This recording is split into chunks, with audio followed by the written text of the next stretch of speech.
喺梅林度食飯。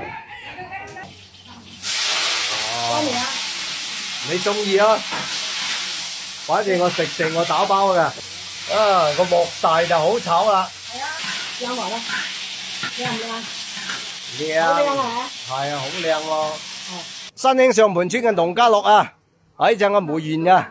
本來呢，今日呢係計劃呢10點鐘嚟到新興里洞上盤山呢睇完梅花呢，盡快拍一拍，之後呢就飛翻去我間都會山莊度呢就整無花果雞嘅。咁啊，由於太大呢度啦，同埋呢拍梅花好難拍，好難揾啊！因為要揾一棵靚嘅梅花嚟拍呢係好難啊，足足花咗我成2個鐘。咁啊，依家呢差唔多12點啦，趕唔到翻去，翻去呢都差唔多要2個鐘噶。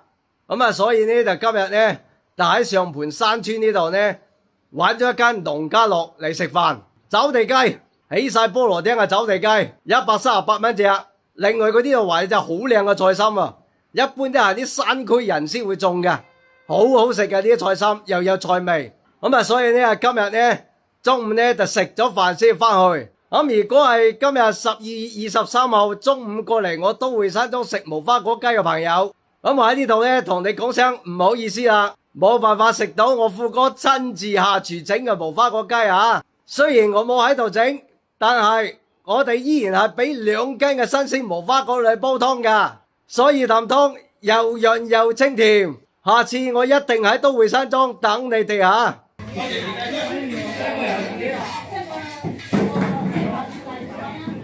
農家走地雞，138蚊隻，138蚊對一字佢呢個價錢啦。呢樣都幾結實嘅，有口感，最好食啲係菜心。市區一般食唔到呢啲菜心。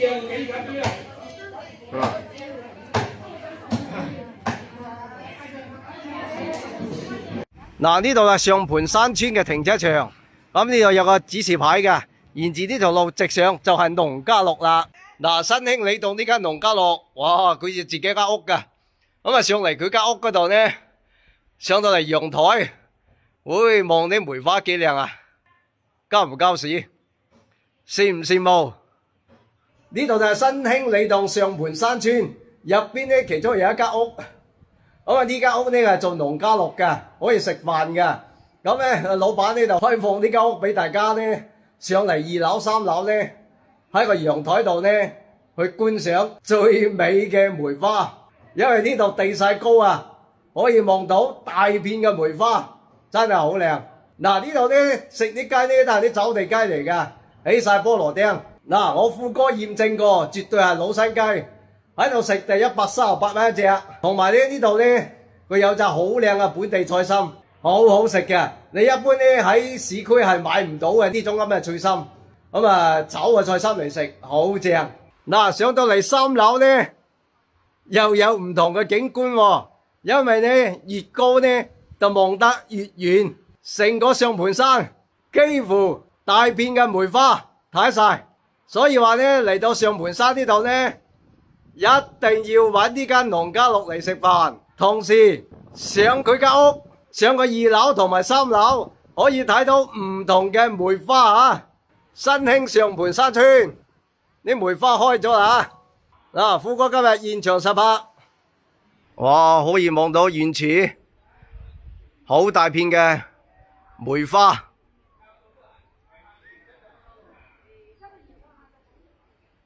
梅花都係近睇好睇啊！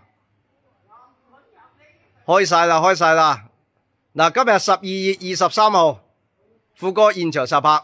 新興里洞上盤山，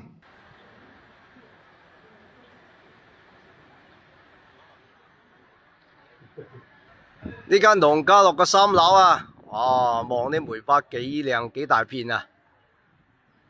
嗱，富哥平時介紹咁多好玩好食嘅地方俾大家，如果大家出嚟食飯，記得嚟我間都會山莊啊！我哋都會山莊專食新鮮無花果雞，我足足俾咗成2斤嘅新鮮無花果嚟煲湯，啖湯又潤又清甜。